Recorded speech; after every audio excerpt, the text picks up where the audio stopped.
Hello, friends. My name's Steve, and I'm here today with Farah Rose Smith, the author of One Pure Will. Farah, thanks for coming to chat with me today. Hi, thanks so much for having me. And I just want to thank you again for the opportunity to read the collection early. It was I had a great time with it, so I was really happy to get a chance to read it early. Yeah, sure. I'm glad you had a chance to. I'm excited about it, and we'll see what happens, what people think of it. Yeah, definitely. And the release date is today, so September 10th is the day that this video will be live. So, what is it like having a book release? Is it really stressful? Do you have a lot going on, or what's involved in a book release? I think there are two sides to it. Part of it, it's very stressful because I feel like between my editor and the press and myself, there are these promotional efforts that they don't always pan out, but you're kind of like rushing at the time of it coming out to get it as much exposure as you can. On the other side of that, it's kind of anticlimactic because for me, there's a big buildup, and then you don't always see. I mean, obviously, you're not in the room with people when they're reading it, and if you're lucky, you'll get some feedback right as people are getting the book. But it's not as wildly celebratory as as maybe it is for some other people. Yeah, yeah. So, how much is that? How much has a book release changed since the pandemic started? Is it vastly different?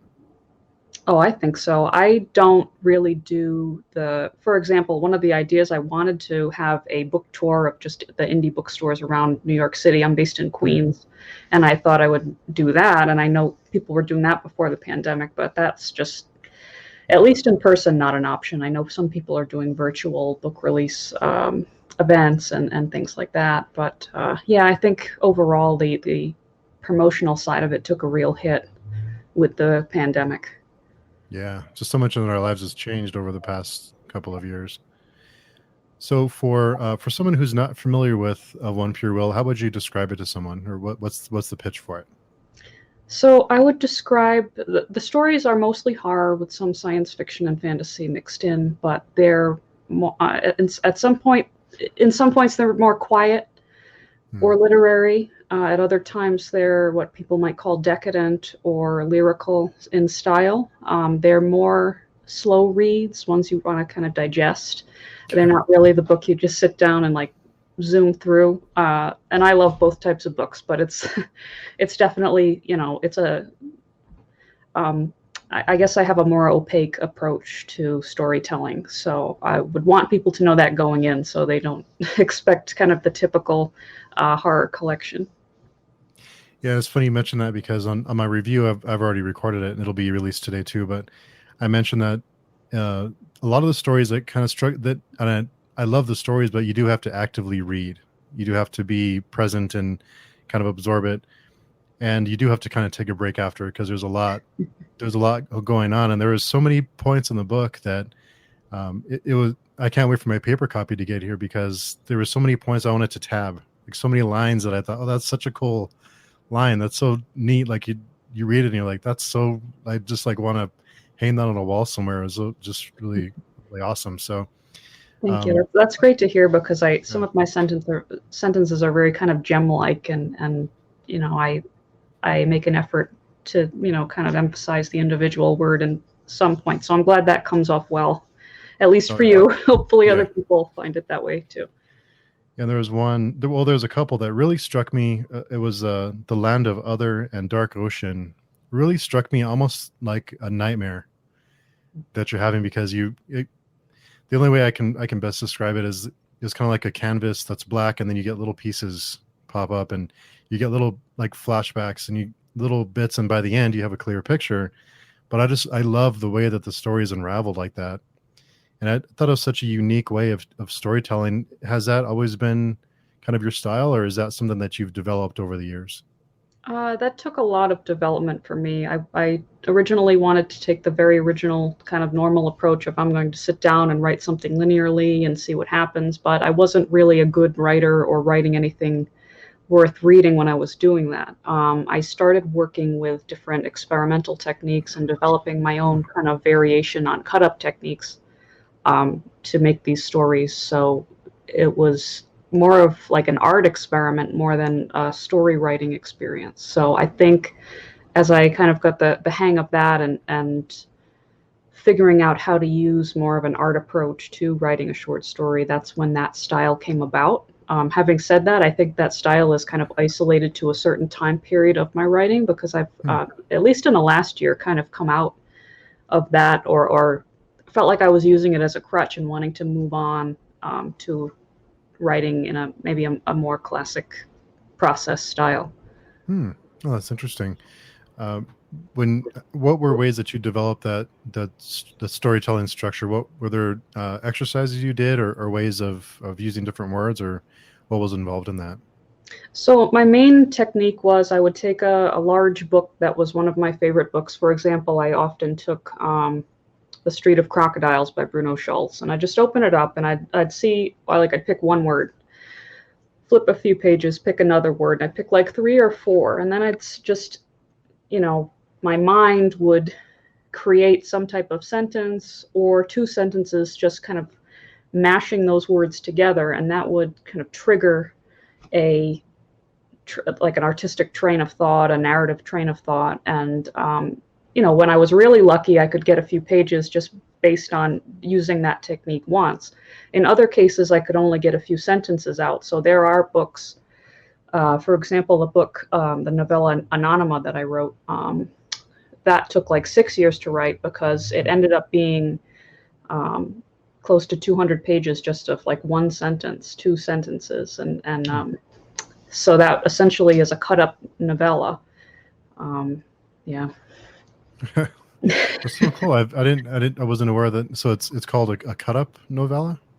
Uh, Or, I don't know. I mean, the technique is a variation on cut ups, hmm. because you're kind of moving it around like a puzzle. I mean, there was a through line of a plot that I wanted to adhere to, and there were, glimmers of scenes that I was able to weave in. But this was a technique like, William Burroughs used, Hmm. for some of his works, and the surrealist writers around the turn of the 19th century went into some of these techniques. I don't know all the surrealist writing techniques, but maybe I wonder if maybe that's why some people will read my work and say, "Oh, this is decadent sounding," because I'm kind of using the same toolbox that they were using. Hmm. Oh, interesting. I wasn't aware of that term. I was not familiar with it, so that's really cool to hear about it. So when you work on either of this collection or any other book you've published, what is it like having your work out there for everyone to read? You mentioned a minute ago, just kind of people buy your book, they get your book and they walk away, and you wonder how they digested it. What is that like to have something you worked so hard on out in the world? Yeah, I guess I wonder if other people have anxiety about it and they want it to, be received well. For me, I have a real sense of peace about it, because Hmm. for me, it's more of an artifact of a process. Um, Once again, going into more of like an artistic approach, where the process of building something is the real art, and then you have this result at the end. So it's like people are getting a chance to look in on something I've been doing for a long time, and I really love that, especially when I hear about it. I don't there isn't a lot at stake for me, because I have a very kind of centered, peaceful sense of, what I'm able to do, and kind of the reach that I think my type of fiction will have, which isn't, at least when I was writing in the style that this collection kind of moves within, um, can do. So Hmm. yeah. Hmm. And have you been writing a long time? Yeah, it was kind of the thing that my mom noticed that I was doing. Like as a child, I was doing picture books when, nobody else was even drawing yet. And she would sit down with me at the computer, and I'd tell her the story and she'd type it for me. And this is in the 90s, when there's like, that the home computers are just kind of coming into being a common thing. And Yeah. like the first horror thing I wrote was in the fifth grade, and I won like this little class award for this. It was some little story about like people beating up a vampire in the woods. So, So I mean, like, yeah, very early on it started. I didn't really get into writing for the purpose of publishing or beyond just kind of self-enrichment until maybe 2013, 2014. That was the time I was kind of moving into the Rhode Island Lovecraft fiction scene, and Hmm. I started writing for, seeing submission calls and things and submitting to them. And I was lucky enough that people liked my work, and I had a good run of getting stories published for a few years. So what is the whole process like to get your work published? Is it a long process? Is it, do you query or how does that work? So I mean, with short fiction, I'm always on the lookout for um, just zines and anthologies, and I'm lucky that I have friends who are publishers. So if they'll be pulling something together, sometimes they'll offer something. That's not as frequent now because I'm not writing specifically for submission calls as much. In terms of the novellas, um, I haven't really written a full length novel yet. I'm in the process of trying to figure out how to do that. So the bulk, I'd say, of my recognizable things are the novellas. Hmm. And the first of that was really, I mean, I really got lucky in the beginning, just that I made friends with people who were running presses. My late friend Sam Gafford, he ran Ulthar Press, and he put out the Visitor, which is a longer story that's in this collection. Hmm. That was my first experience. Um, but other than that, I have a very, if I'm dealing with, the more kind of professional end where it's not people I'm lucky enough to have met, I do have a query letter, and I try to approach it very formally. And there's a lot of waiting, which is the most frustrating part for anyone, I think, Hmm. is kind of the waiting process of when you submit, especially to a call for a novella or a novel, because they have so many things to go through. So, Yeah. It sounds like a really, can be a really frustrating process to have a novella or something that you read and then it just kind of just floats out there for a while and you don't really get a response back. It must be kind of a weird process to wait like that on something you're proud of. yeah, it is. Over the last since you started writing and started submitting, how has the industry changed over the course of those years? Has it changed a lot with Amazon and self publishing and things like that, or has it remained pretty much the same? I think I think it depends on. I mean, it depends on the genre. As for horror and kind of speculative fiction, I think there's, as when it comes to self-publishing, I think there's still kind of a bias against self-publishing, which has always been Hmm. confusing to me because honestly, some of my favorite books ever were self-published.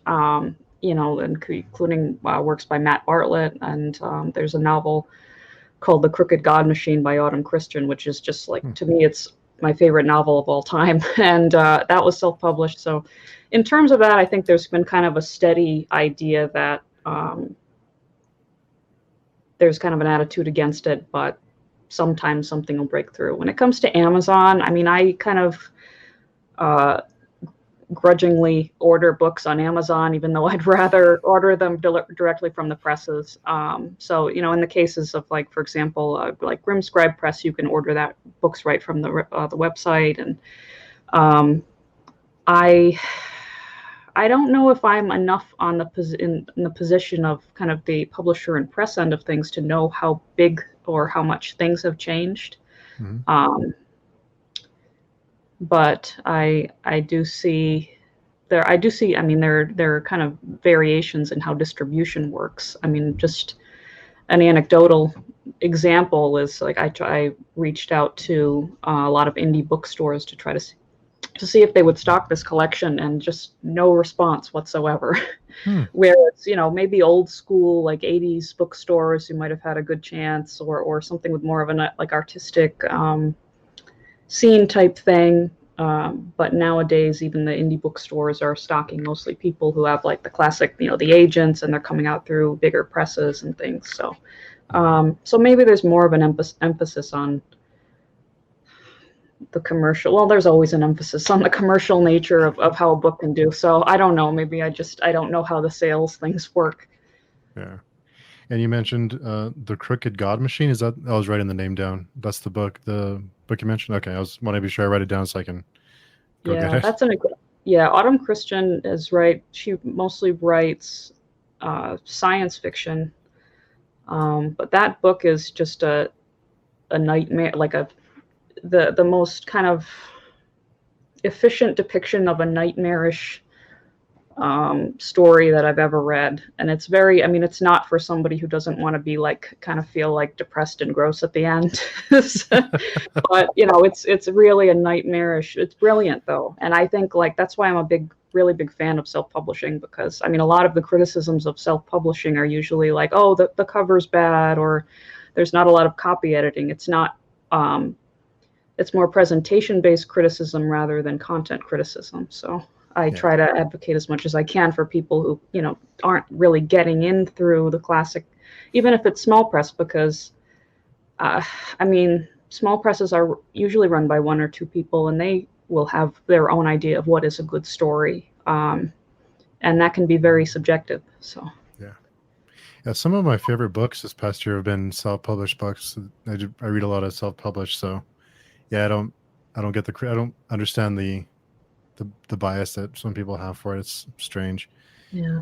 But you did mention you started writing when you were 5. What were some influences that kind of inspired you to start writing and to kind of get those kind of stories out? Yeah, the honest, well, if we're going back that early, I have no idea because it was so early. In terms of, I mean, my mom read a lot. We were a reading family with, you know, storybooks and things. In terms of moving into like horror and science fiction and fantasy, that was more of a visual media type thing. Like my dad and I would watch Mystery Science Theater, and he loved all the Universal monster movies. So I was watching those things very early. Even things like, you know, he'd have The Shining on, and I was way too young to be in the room to be watching it, and like he'd get in trouble with my mom because it was like I was seeing it, and you know, so maybe the horror stuff mostly came from my dad, and then you know I grew up a few towns over from Providence, Rhode Island, so Lovecraft was a name that was always coming up in school, and like when we did the tours in the city, and um, I actually didn't read his works until later, when I was a teenager. But those were, I'd say, the real catalyst of me wanting to pursue writing as something more than just a self-fulfilling thing. Mhm. Hmm. So Lovecraft is really big on in Providence. Yeah, yeah, he Yeah. was born there, and you know, so that there's a you know subculture and a literary culture there around his legacy. Hmm. I wasn't sure if that was really a because I've read a little bit about that, but I wasn't sure how big how popular that was there. If it was a big deal or if it was exaggerated from what I read. I'm not sure. Maybe it is exaggerated, Oh but no. because I was in it, you know, it was a big part of my initial kind of coming into the writing scene. So Yeah. maybe I have a skewed idea of how big it is. I know weird fiction is a kind of isolated thing, and sometimes you'll get kind of strains that come out into traditional horror. Mhm. Yeah. What's some of the best advice you've received? I'd say I have a friend who is a film director. He initially did short horror films, and then he moved into more films that were narratives kind of depicting the abuses of the Catholic Church.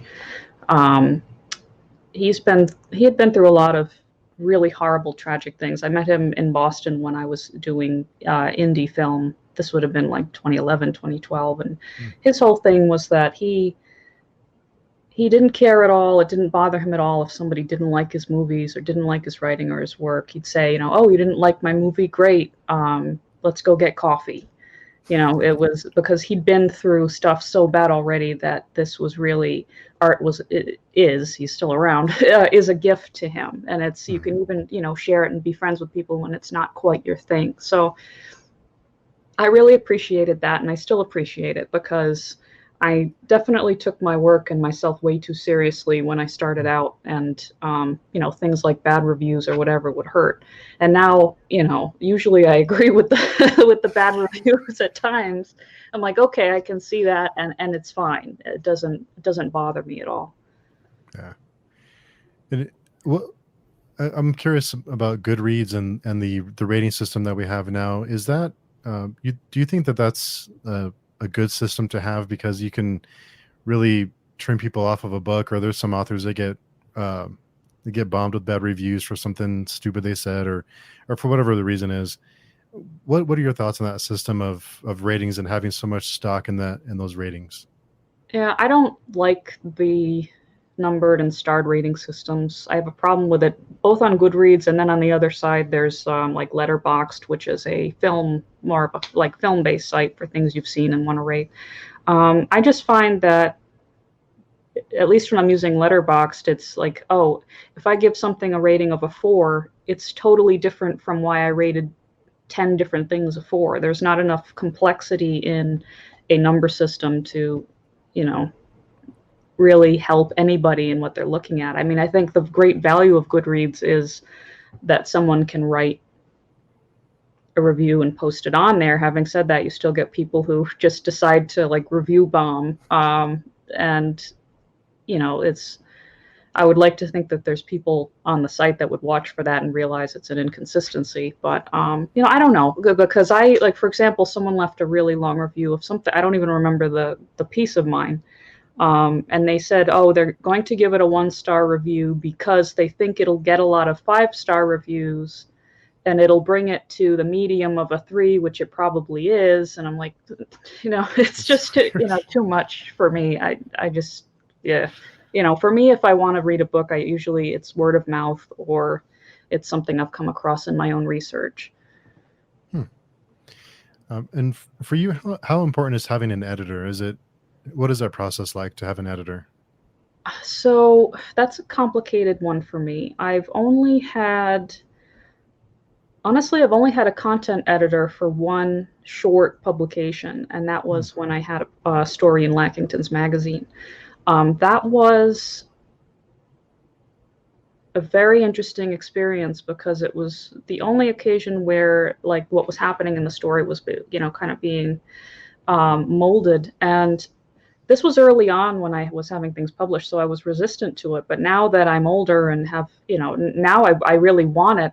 And yet what I find that I face is usually, like copy editing, and like, thankfully my presses that I work with will copy edit and things like that. But I mean, I think content editing is far more important than people maybe want it to be, because I know writing and the stories are so precious. But I think, which is that gets complicated too, because I know a lot of people use the beta reader kind of Mhm. system of they'll have their friends or colleagues that are close read through things, and I don't do that.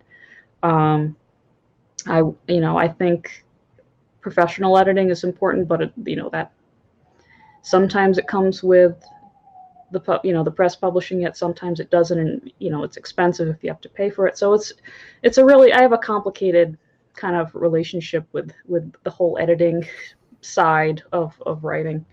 Yeah.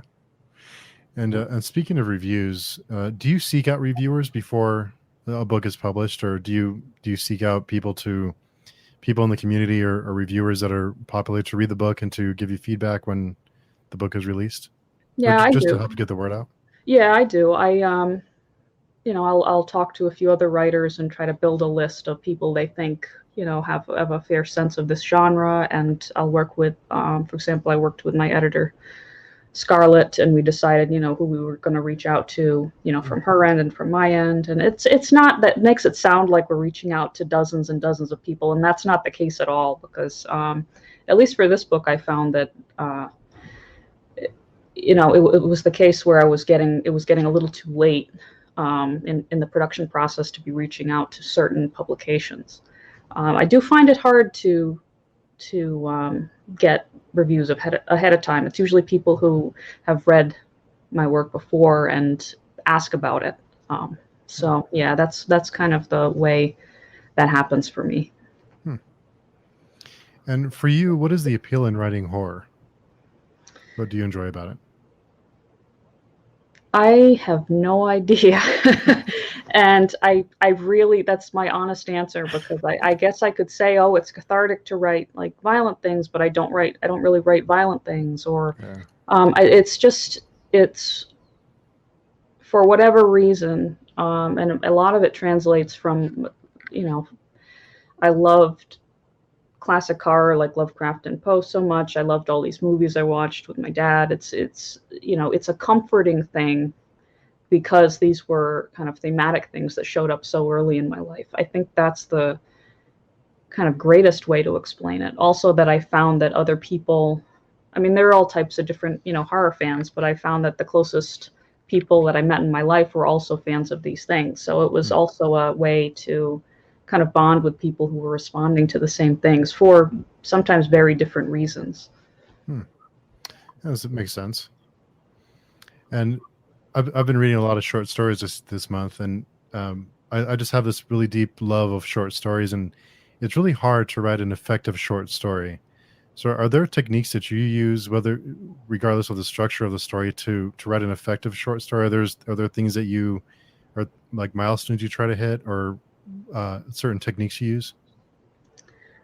I, and this is also maybe not the greatest answer, but I don't. I actually found that because my short story writing was coming from a very kind of like a story idea would bluster in and I'd get it done and that was it. And then I'd realize I don't really know what had happened. There's not, I don't outline. I don't, sit down and say this character is going to be like this and that. It's more of like kind of a wistful, almost like possession thing when I'm writing. Having said that, I recognize that that resulted in a lot of the opaqueness and um, unclearness of a lot of my stories earlier on. So I actually I would Hmm. recommend. I took some classes through Lit Reactor with some writers like Gemma Files and Nick Mamatas and Richard Thomas, Hmm. and I found that taking classes with other writers that are doing well in the genre and like kind of picking and choosing what they're teaching you in terms of those techniques was incredibly helpful to kind of like break the ice of this weird kind of aimless pattern I was getting into with my own stories. So Hmm. even though I don't have the greatest like technique advice, I feel like seeking out technique advice is a great thing to do. Yeah. And those were classes you took, you said? Yeah, they were virtual classes on litreactor.com. They do Oh, okay. these short, maybe like 3-4 week writers classes, and they're usually asynchronous, and they're incredible. And for the most part, I think affordable, and definitely improved my writing. Hmm. Interesting. Do you have a favorite type of scene to write?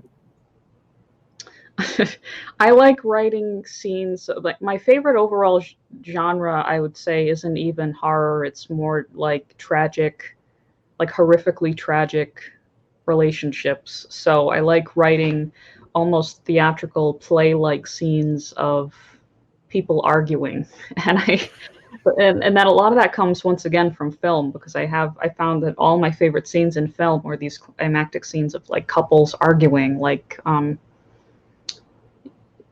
there's almost like a Shakespearean tragedy element to it. So I like writing things like that, that like it's the epicness of interpersonal relationships rather than the epicness of like a space epic or something like that.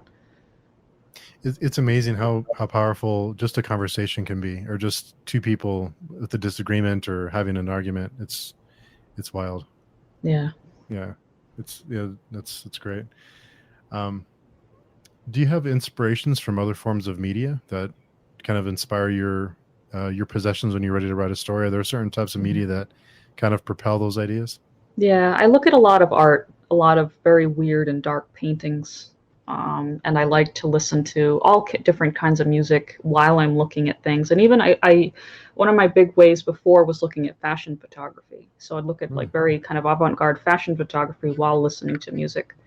And it's not like, oh, I'm going to pick something that looks horrific and listen to dark classical music. Like sometimes I would be looking at something, pretty normal and listening to like rap or R&B or like something that there's no match whatsoever, and that kind of clashing would spur something Hmm. in my head. So yeah, that was something I really did, I'd say, earlier on. Um, Not so much now, though. It's something I've been meaning to get back to because I find myself kind of not having a writer's block moment, but losing. I'm at kind of an impasse with new ideas right now. So Are there certain types of certain musical artists that you are kind of your go-tos that you look for that kind of the sparks? yeah, if I have an idea already and I just want to have music to write, I will listen to like classical music without any lyrics because that's too distracting. I think that's a pretty normal thing for a lot of writers. So I like, honestly, I like a lot of old John Williams scores for movies and like Bela Bartok, and I have a whole like I make the playlists of different writing music. But in Hmm. terms of looking for things other than like for to spark those ideas, that's totally random. It'll usually be that I'm scrolling through Pinterest anyway, listening to music, and then something will spark. It's amazing how those connections happen just out of the blue, Yeah. the most unusual places. Do you believe in writer's block? I I don't think writer's block is like a singular definable thing. I think that people just have different things that happen where they can't, for whatever reason, have the level of productivity that they want. So yeah, so the yes and no. I know I have it, but it's usually because I'm so filled up with other things to do, like work and school, that I can't dedicate the kind of the brain power to the writing part of my life. So yeah, I believe in it. I don't really know how to stop it. Other than, for me, it seems to be if I get angry with myself or yeah, I feel like the world's moving on without me in terms of writing, that will sometimes spur some energy to do something. But yeah, I go through periods of time when I don't write. Hmm. Do you get a lot of questions from aspiring writers on advice for people just getting into the business or just getting in wanting to get their work published? Do you get a lot of questions from people that are needing help getting started?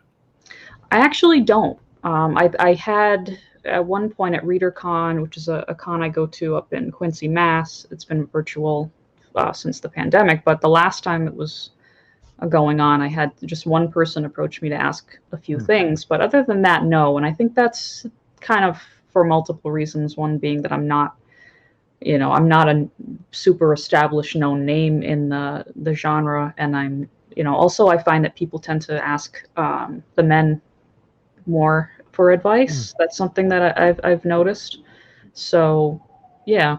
So no, I'm not I'm not really the go-to for writing advice, though I would love to. I mean, when I think about it, like I'd love to teach kids how to write. Or like that seems like a much more that's much more my speed when it comes to giving advice is probably for kids. If an aspiring writer came and asked you for advice or kind of some pointers, what would you tell them? In terms of writing as a craft itself, I think it would be very generic advice about like make sure you're writing for yourself, and there are elements of commercial appeal that you can research and integrate where you want. But ultimately, if you're not writing what you want to write, you're not going to be happy. I mean, there's people that really grind. I know people doing writing in all different ways that have like side jobs and are doing it. I know people who are doing it full time and are very happy, and I know people doing it full time and are miserable. So at the end of the day, if yeah, it's so variable. So I'd like to think I would like to think that there's always some type of joy that comes with it. That I don't think it should be something that's misery making. So I'd say if that's the case, then kind of at least kind of re-evaluate what you're writing, because sometimes that can be as simple as a genre thing. Like there was a time I wanted to stop writing horror because I felt like it was kind of feeding into a lot of negative kind of thought loops and things, which thankfully I kind of grew out of. Um, Other than that, I think one of the big problems, at least I find in the horror genre, is there's this tendency for personal and professional to cross over. So you'll be making friends, which are anywhere from like acquaintance type friends to close friends, but you'll also be working with them. And at least for me, that has created a lot of disaster scenarios because you don't really have a recognizable system of boundaries when you're working with someone who also, knows all your like traumas and things you're going through. So I would say if someone's young and getting into writing, to be very careful about navigating the kind of social dynamics of what you're doing, because especially in the world of social media, and I know this more than anybody because I've made I battle with myself about if have I made huge mistakes or were they necessary at the time, and things like that. But you unfortunately have to be careful, because another good piece of advice somebody said to me was um, you can never make someone forget what they think you said. And I found that to be very good advice for anybody in any kind of part of the or level of the writing business. That sounds like really wonderful advice, and that's something I wouldn't have thought of to even think about. Do you think that's you mentioned with the horror community? Do you think that's unique to horror, to the genre, or is it pretty, from what you've seen, common in other genres of writing? I'm not sure. I know that, I mean, I've mostly been in weird fiction and horror for the past decade. I haven't really had a lot of communication with people, and fantasy and science fiction would be the most adjacent genres. And I don't know anything about literary fiction communities, but I mean, I do think any arts community is going to have its conflicts, whether it's professional or interpersonal or crossing over. I mean, I was in kind of the Boston indie horror film scene for a few years, back around like like a 2012, 2013, and that certainly had a lot of sticky social things that you had to navigate. So I mean, I think it's anywhere. I wouldn't want to say, oh, people who like horror have a tendency to be bad. That Yeah, just wouldn't make sense. So yeah, it's probably something you have to be careful of in any kind of arts community. that makes sense. Like I said, that's really great advice.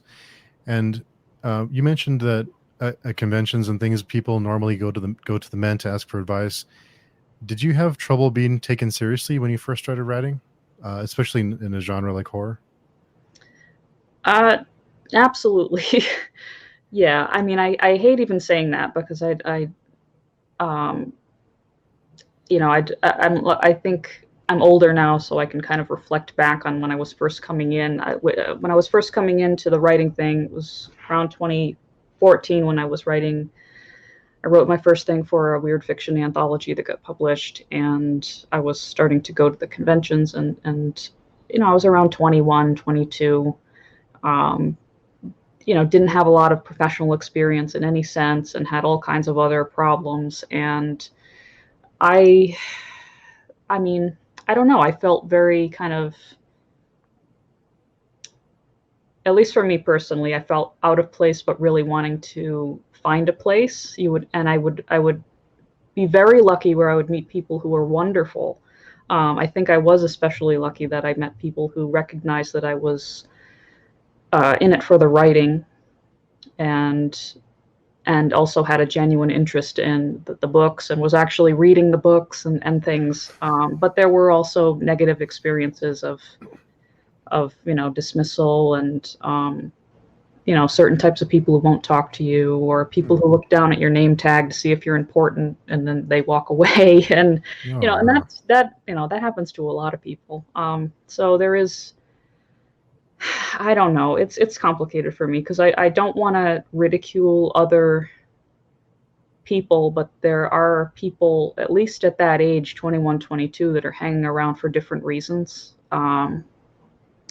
And I can recognize how people maybe can't make the distinction about who's there for writing and who's there for other things. And Hmm. my general attitude is that if I'm still around when the writing things when I'm like 70, they'll understand why I was there. But Yeah, it's difficult. And it's also difficult because I ended up, marrying another writer.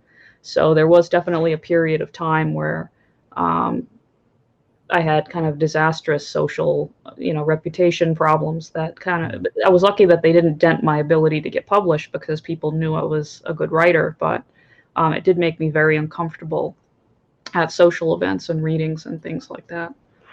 Hmm. And you mentioned a little bit about social media, and social media is really great because it brings people together, and we wouldn't be having this conversation without it. But are there certain things that you do to limit social media to use it in a healthy way or a constructive way? Because it seems like even for someone like a writer, it seems like it can be really distracting when you're trying to get things done. It's really easy to get sucked into it, and they build these platforms around sucking us in and wanting us to spend our time on there. Yeah. So are there certain things that you do to use it in a healthy way? So I would start by saying I used to not use it in a healthy way at all, where it would be a real tool of avoidance where I'd be on all day and I'd be getting into arguments with people, and it was a disaster. And so I actually took a break from a lot of social media platforms for over a year. Hmm. And when I came back, I found that it was better for me to use it for work specific things rather than seeking types of kind of shoring, like emotional shoring up or things like that. Having said that, I think luckily I've reached the natural progression of just being very bored with social media because it's very, there's like so many people and everything. They change platforms and they're very fiddly, and um, I'm lucky that I just have this natural annoyance with it now where I don't have to say, oh, I need to, get off and stop doing this or that. And I'd like to think other people are like that. And I think the pandemic kind of changed the way people see, well, at least some people see social media, because I know there's this real need for people to go outside and see people in person. So, I mean, my hope is that there'll be kind of a cultural shift in realizing that the negative uses of social media are taking enough of a toll that we need to reevaluate how we're using them. And for me, the case is I use it to communicate with some friends and try to promote the book without being too obnoxious, and that's it. Yeah. Well, I'm with you in hoping that we have that kind of cultural shift to move away from it and use it in a responsible way. It can be really it can become an addiction, really. So Yeah. it's tough. And we mentioned the pandemic, but has the pandemic changed your writing style or the way that you perceive certain types of stories? It's funny you say that because I was reading a story the other day, and there was something that made it clear that the person wasn't wearing a mask, and for some reason that was weird to me. And at that point, I realized, oh, this really has changed the way we're thinking about things. So, I mean, there'll be tiny little things like that. In terms of my writing changing in the pandemic, I think the big change for me was that I couldn't write, because for me, right before the pandemic happened, I was going to school full time. I had a full time internship. I was always on the move, but I found that put my brain on this kind of super productive level where I could come home and I could write a lot. And then that just stopped when all the shutdowns happened.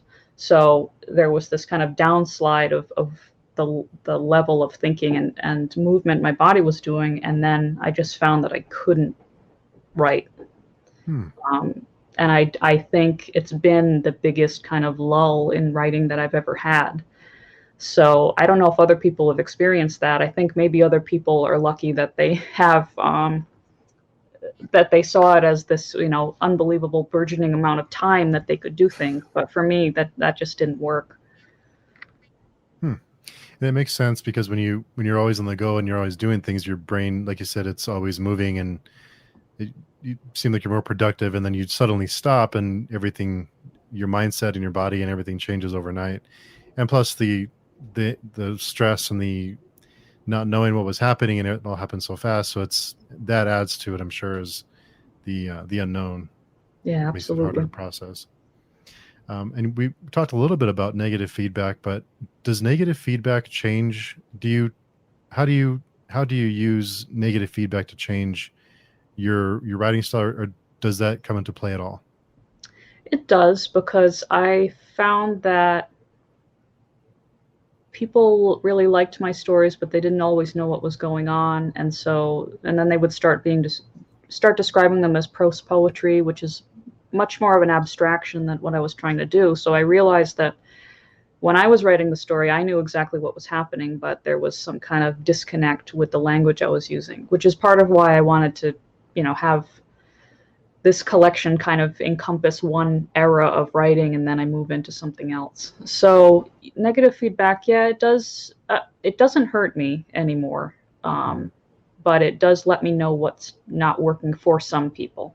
Like I recognize there's some people who like that very kind of abstract approach. So it's not that I want to eliminate it, but I also want to write things that are accessible to people who want a more clear plot or character driven thing, which I want to write because I want people to not just. I'd like to think that I can write something that people can read fast and then still write the things that people need to read slowly. Mhm. So I'm kind of working on that. And other than that, I mean, there are some cases where I feel I'll get on. There's only one real case where I felt I got an unfair review, and it was because someone took the publication. I had this, I had this little self-published poetry book um, that was made very much as kind of like a joke, but nobody got the joke. Like it was written, like I wrote it in like an hour, and it was all cut up poetry. And to me, there's poems in there that make me laugh, but people were taking it very seriously, and it got reviewed in a journal, and I'm like, no, this was not supposed to happen. So I don't know. So then there are weird things like that I'm just like, okay, maybe my friends get it, but there's going to be some weird misunderstandings too, and I just have to deal with those. That's funny. So, you had mentioned of One Pure Will being an era that of your writing that you wanted to have it in a collection. What's the next era for you? What's next for you? What kind of styles are you working on? So I'd really like to move into more kind of linear narratives, and my big challenge is I have this dream novel that I said I could never write until like I was 40, but I'd like to start it way before then. But I want to be capable of writing a novel, and it's very difficult for me just for kind of more honestly medical reasons of like having different headache disorders and not being able to look at the screen as much as the normal person. Hmm. In terms of, I mean, right now I'm working on a novella which is a like a rewriting of the Dunwich Horror by Lovecraft, and it's putting Lavinia Waitley, who's the kind of key female character in there, as the narrator. That's something that's been done before in short fiction. I know that. I haven't read the stories, but I know that's something that people are interested in hearing. And I felt that also coming from a perspective where I'm in graduate studies studying disability in literature and like disability theory. I think I have a different take on how that character can be molded in that story. So that's something I'm working on. And that's a real challenge for me because I don't, there's kind of this, there's like the new school of weird fiction, and then there's the old school weird fiction. And it's not like I want to be, I would like the story to be a bridge for both, because I recognize the need for newer things, but I also loved the old things so much that I'm not just wanting to kick them under the rug. Yeah. So that's what I'm working on for the most part. In terms of short fiction, I've kind of paused that. The last thing I wrote was a story that's in it's a it's a Matthew Bartlett tribute anthology from Silent Motorist Media. It's called Hymns of Abomination, Hmm. and that's the last short fiction piece I wrote is in there.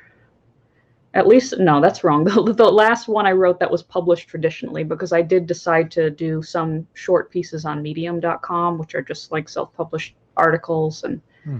but that's more of a side project aside from my main kind of pursuit of writing. Hmm. And I always wonder with especially horror authors if if any of your stories were inspired by real life experiences or stories that you've heard, like paranormal experiences that other people have had or you've had. Have you had any weird experiences that have inspired them? I've had weird experiences that have not inspired stories, but I would say, well, there's one case where I had a nightmarish, almost psychic phenomena dream that I incorporated into one of the stories. I think this is terrible, and I'm forgetting my own story's title. But as with Alum is one of the stories, and of One Pure Will, and Yeah. that's one case where there's kind of a crossover. But what I'd rather talk about is there's this. So there are 5 new stories in this collection that weren't in the original Aegeus Press edition, and one of those is called A Delirium of Mothers. The title is actually a line from a Russian symbolist novel written by Andre Bailey. Um, but the story itself is a true story of a haunting of a farmhouse in Rehoboth, Massachusetts, that I read about in an anthology of New England hauntings. And I'm mad at myself for forgetting the name of the person who compiled the book. But there, the story really like touched me, and I found that it was kind of resonating with different kind of issues of like the relationship between mother and daughter, and then the kind of the issues of afterlife and dissatisfaction with relationships you had with people. And so I was able to, I hope, respectfully merge that real story with some ideas about what the haunting seemed to be about. So yeah, that's one case. Other than that, I've had experiences, but I have this eerie thing where I don't want to write about them because I don't want to encourage them. Yeah. So I think I would be the same way. I'd be afraid to not only rehash it, but just, yeah, I don't want to welcome that back in. yeah. Do you leave any secrets or Easter eggs in your writing for people to find that you hope you kind of sprinkle it in and you hope someone will kind of pick up on?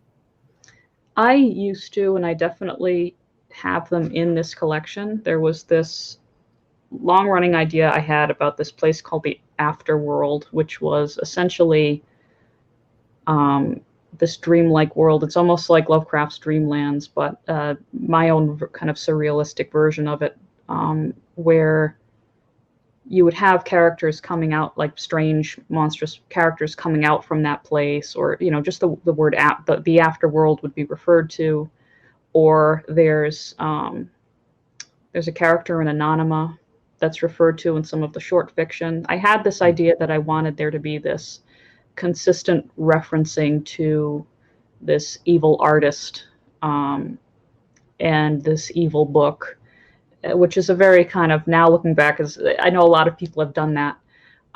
It was all meant to um, come together into this more science fiction series that I wanted to write, which I planned for years, which didn't happen. I don't know if it will happen or not. But because I'm unsure of the status of the kind of eventuality of all those themes, I don't think it's something that's going to be showing up as much in my work now. So it's kind of encapsulated in the stories that are in the collection.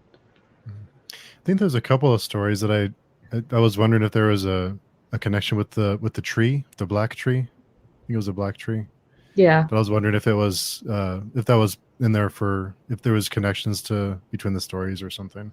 Yeah, there's like there's the black tree and of marble and mud, and there's the black cabinet in Sorcerer Machine.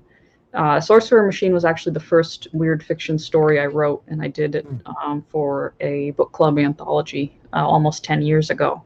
So it's definitely kind of then an archive of my progression of writing. And yeah, there are a few little Easter eggs in that too. Yeah. And we had mentioned Lovecraft and Providence. Have you read Providence, the comic book of the graphic novel by Alan Moore? I have not. Oh, I'm not well versed in graphic novels, which is terrible. I know. Everyone I know around me is very well versed in the graphic novel end of weird fiction, but I'm not, unfortunately. yeah. It's a deep dive. Well, I tried to read it, but there's a lot of Lovecraft references I wasn't familiar with. So I was curious if you had read it and caught up on that because I was going to ask you for for help understanding it. I should look. I should. You know, if I'm going to call myself a Lovecraft expert, I should probably look at it. Yeah, because I looked up a little bit on it, and a lot of what I've read is if you really know Lovecraft, then you'll get a lot. You'll pick up a lot of references, but I don't know enough to pick Yeah. up a lot of it. So Well, that reminds me of another anecdote of this is terrible, but we're very early on in my experience in the kind of weird fiction world. I went on a date with somebody who they're like secret. They kept asking me, oh, so like, what are all the books in Lovecraft's universe that are like quizzing me about did I really know. And that ties into what you were talking about the taken seriously thing, because mm, there's this almost that's another thing is the idea of fandom and how that kind of relates to the writing world overall. I've found a lot of challenges with the more fandom end of things, especially when it comes to like Poe and Lovecraft and like the classic horror films. There's a real kind of tendency for people to not think the girls know what they're talking about. So, yeah. yeah, fandom is really fascinating me because I wonder what is it about enjoying whether it's a movie or a book or an artist or an author that gets people to have this kind of us versus them mentality. It's really fascinating to see or to watch it, because there was a really popular fantasy series that I read that I just didn't enjoy, and I give it, I didn't really give it a positive review, and I got a ton of hate mail over it. It's just a Oh, book. It's just a book. yeah. But it's just really fast. It's just really strange. What do you think that will cause, like, what's happening in our brains to kind of give us that kind of morbid, that really like aggressive behavior for people who don't enjoy what we enjoy? Oh, it becomes almost a religion. It's like, Mm, okay, if you don't like this thing that I love so much and is such a deep part of what I love and enjoy and am, then you're somehow threatening to me as a person, and somehow there's a threat of invalidating me because you're invalidating what I love. So it's this weird kind of crossover, this kind of over possessiveness of artistic material, mm, which you see a lot in like all different kind of ways of people who disagree about if a book's good or not. Also, people who just like the idea of fandom taking over what a story should be, which you see in stuff like the kind of outrage over the female Ghostbusters and all that. So yeah. it's very strange to me. Having said that, I'm also like I'll see merchandise and things of stuff I loved as a kid in the early 90s, and I'll get frustrated because I feel it's taking the spirit out of it. So I'm not completely innocent in that, but I would never feel the need to send hate mail if somebody didn't like something. That's a little too far. Yes, and it kind of reminds me of what you mentioned earlier, the movie director that you kind of, who said, if you don't enjoy my work, then that's cool. Let's go have a cup of coffee. It seems like we've kind of gotten away from that. As we all enjoy different things, but that's okay. Let's be friends. Yeah, and that's unfortunately across like all boards of unfortunately that's like a cultural thing right now of we have different thoughts, so I hate you. And I obviously in some contexts that people believe terrible things, and it becomes much more complicated. But I do wish that we could come back to a world where things aren't as dire and we Mm. can disagree, and at least in the case of books and movies that would be a good place for that. And plus people forget that like arguing about arguing about if something's good or not with a good nature and Mhm. with humor, that can be a really fun thing to do. Like you don't have to take offense. Yeah, yeah. It's funny because you mentioned the back in the late '90s, I had a friend who we would go and watch movies, and we'd go and sit and have coffee for hours and just talk about movies or books or whatever. And it seems like like you said, it just can be a lot of fun just to talk about those things. And it's too bad. Hopefully we go back to that, and hopefully that cultural shift will include that. Yeah, I hope so. Yeah. Do you have any favorite authors?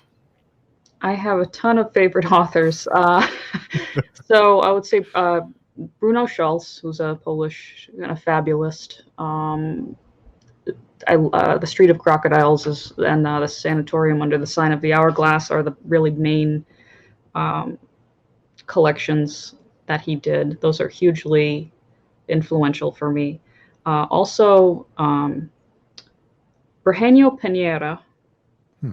and I always forget if he's Chilean or Cuban, but he is an author of what I consider to be some of the greatest weird fiction ever written.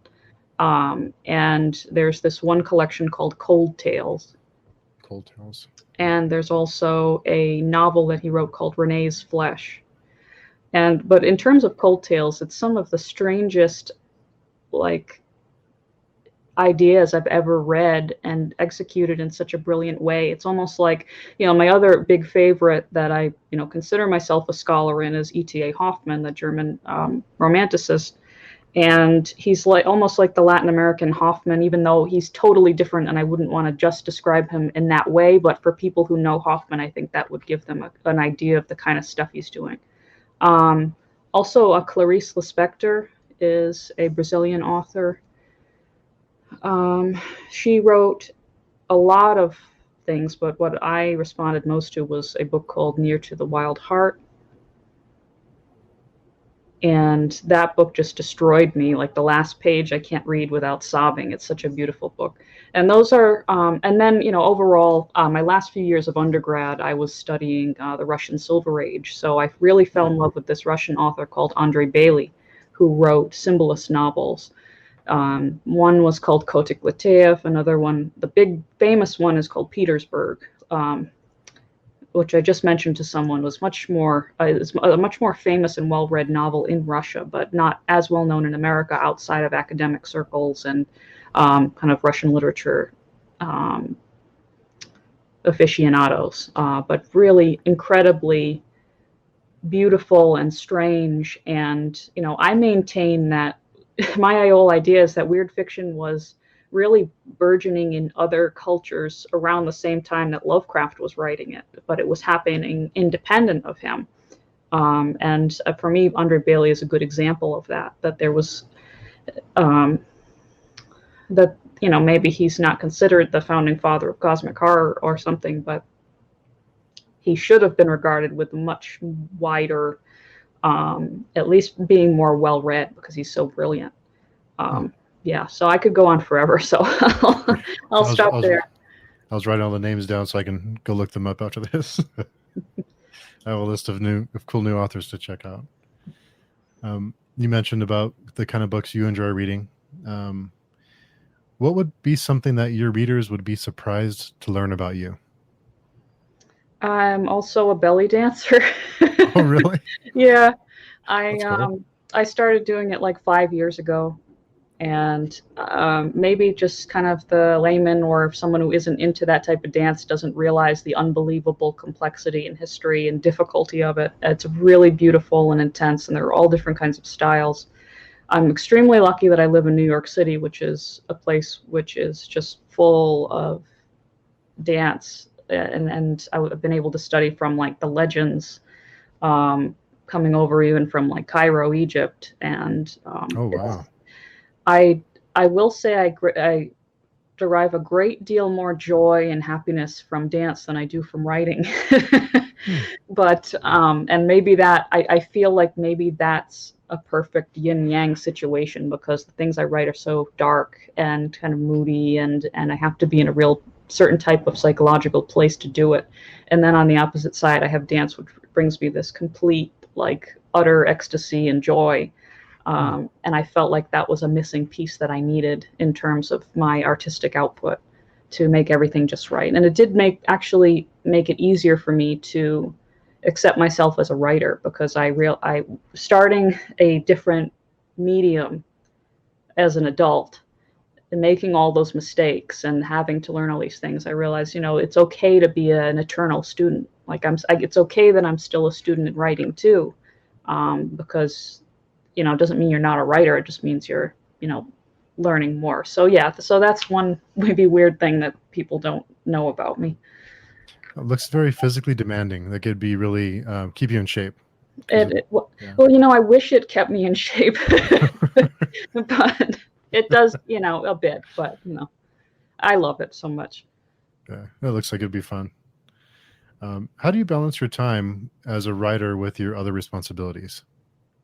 So I have a real difficult time doing that. I am someone who writes. I get the urge to write around 7 o'clock at night. I think that is something maybe between 7 and 10. And luckily, by that time, I've done all my kind of school and work for the day because I do. Right now, I have like 3 different part-time jobs, Oh, wow. and so I mean, luckily, they're all virtual, but some changing into in person. Um, I don't think I have a good sense of time management other than I'm lucky that by the time I want to write and can, I'm just hanging out and not doing anything else. I really wish I were able to wake up early and do it too, but my brain just won't allow me to.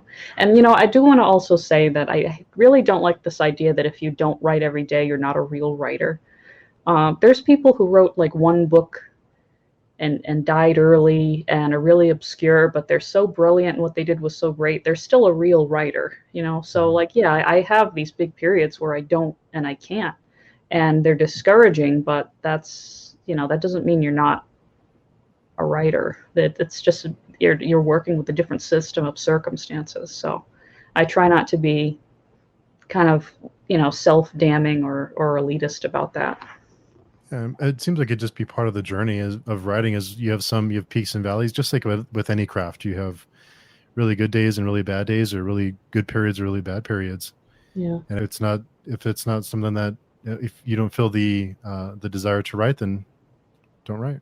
Yeah, Right. and I had to work myself to that like realization because in contrast, my husband, he's also a writer and he writes every day, no matter what, and his process is really strange. Like he'll, be locked away in his study, like yelling and doing all kinds of crazy stuff. And, he's very, it's a really wild and beyond what I'm capable of, right?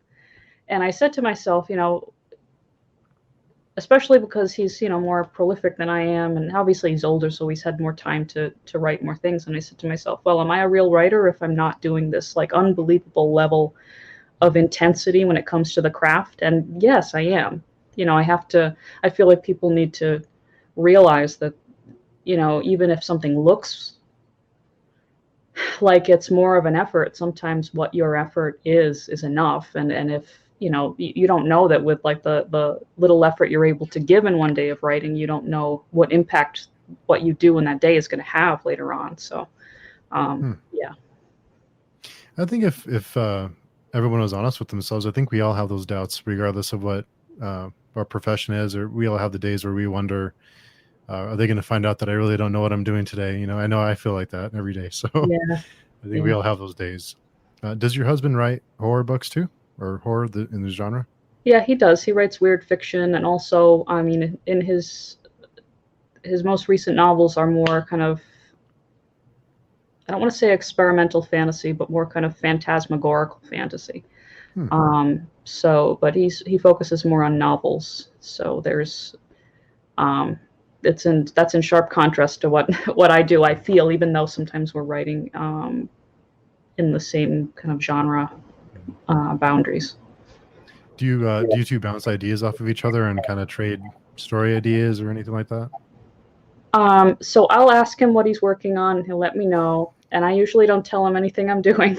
And it's funny because I had a friend once who said to me that they were a little jealous that I was married to a writer because they were married to someone doing something totally different and they could never talk shop. And I remember thinking, like, we don't talk shop. It's just not something we do. It's something we for the most part keep separate because there are all types of weird, different like tensions and things that can come when the two people doing the same type of art are like living in the same house. And I'd love to just say, oh, we have this great like romantic idea of being two writers, but no, it's not like that at all. We're very encouraging of each other, but it's we make sure we give each other the space to do what we want to do. It sounds like it'd be nice to have a break from writing when you the time to turn off and to not think about that and to think about other things too. So Yeah, if it's taking your whole life, then I think it'd be kind of overwhelming at times. yeah, for sure. Um, do you have any perspectives or beliefs that have been challenged with your work? Oh, that's a good question. So would that be in terms of writing itself or ideas that I'm exploring within the writing that would change things? Both. Okay. Um, God, that is such a hard question. I I kind of maintain that my ideas about things are pretty stagnant and consistent over time. And over time, I've also learned to divorce myself from the kind of intimate level of connection I've had with my own characters. Um, for example, when I wrote Anonymous, which took like 6 or 7 years, I the whole villain character in that story, like I know years after I'm dead, if anybody finds it in a dumpster somewhere, they're going to be like, oh, this must have been one of her boyfriends or something. But the villain character is just a personification of my own self-loathing Hmm. that I had at the time. And so this is maybe not answering your question directly, but I can recognize that like through these different projects and these different kind of eras of writing and techniques of writing, I've been able to move away from that level of kind of psychological intimacy I had with the material, Hmm. which I think for me is a good thing because I can be more exploratory with um, ideas that have nothing to do with me, which makes it a much more fun thing to do because I didn't want the writing to be a very damning and tiring thing. Yeah, to have that barrier, that distance between you and your work, is that part of it? Yeah, I think that's important, and it's interesting because when I was a kid, I wanted to be an actor, and I asked a similar question of a stage actress, and I remember her saying, "Don't take the work home. Like it's not personal. Don't take it home." And I remember as a kid getting mad at that. Like it is personal. It is like, but now I'm like, oh, she was right. She was right. Like you really have to have like self boundaries about what level of yourself you're putting into something. At least for me. I know other people might not be like that, but um, I'm actively finding out what works for me, both in process and in content. Hmm. Yeah, that is important to know that and to have boundaries. Do you feel like horror is a genre that's accessible for most people? I Horror has this very interesting and strange reach. Um, that's a complicated question, and I also think that changes in terms of medium. I think we have a culture that's very interested in horror film. Not so much. I recognize horror fiction doesn't do as well in terms of reach, at least if you're not one of the top, like a Clive Barker or a Stephen King. Um, so, but in terms of like accessibility in terms of content, I have no idea. I guess that would be dependent on someone's, stomach and ability to, process different things. I am going to take that word and change it a little bit because I know, in terms of like accessibility towards reading, I once had somebody reach out to me and ask me, if I could send them an ebook of one of my books because they weren't able to hold a book. They had a Hmm. disease where they couldn't actually hold a book. So just taking the word accessibility and changing a little bit, I really think it's important for presses when they put out a book to have different formats. And I, say like, the paperback and hard copy, if you're going to like do hard copy, the different versions and also audiobooks. And I think people aren't really investing as much in audiobooks because it Hmm. does require, you have to, if you're having the author do it, they have to either go to a studio, which is expensive, or they have to have a setup at home, or there's all different types of problems. But I really, because for whatever reason horror is such a therapeutic genre and an attractive genre to people who have all kinds of problems, whether they're like medical or interpersonal, whatever, I would love, especially the small press, to really look at the different ways they can, make the story available to different people who need to experience it in a different way. Hmm. That's a good point. But like you said, I think from the authors that I've talked to, I think the biggest barrier there is cost, especially for self-published authors. And I wish more would narrate their own books. I think that'd be Mm. great to have, because I know one of the friends that I've made through doing YouTube videos is Jeff Lane. He released his books in a podcast format, and he narrated each chapter, and I thought that was, I'm not really a big audiobooks fan, but because he narrated it was enjoyable to hear him narrate the book. So I wish more authors would do that and be willing to do that. There's a certain connection there that when an author narrates their own book, there's just something cool about it. Yeah, and also you hear sometimes you hear a cadence or a way thing. At least I know from my work and also from my husband's work, people actually enjoy it much more when they hear it because a lot of the writing we do does have a more kind of, I don't want to say theatrical, but it just sounds better read aloud. So yeah, I hope that that's a trend we move towards. Yeah, well, that's a good point. I'm glad you brought that up. That's a really good point. And the last question I have for you is, do you have a favorite book to movie adaptation? Oh boy. So I have a terrible answer. It's not a book. I don't believe it's a book to film, but it's a play to film, which is this movie called The Libertine that was made like in the early 2000s with Johnny Depp. And all I can think of is there are these like, it's not like a love and hate movie. It's like everyone, like maybe 95% of people hate it. And I'm in the 5% of people who love it. And it's really like this grotesque, like over sexualized, very exploitative film, but it's also extremely beautiful. It's filmed in just by candlelight, Hmm.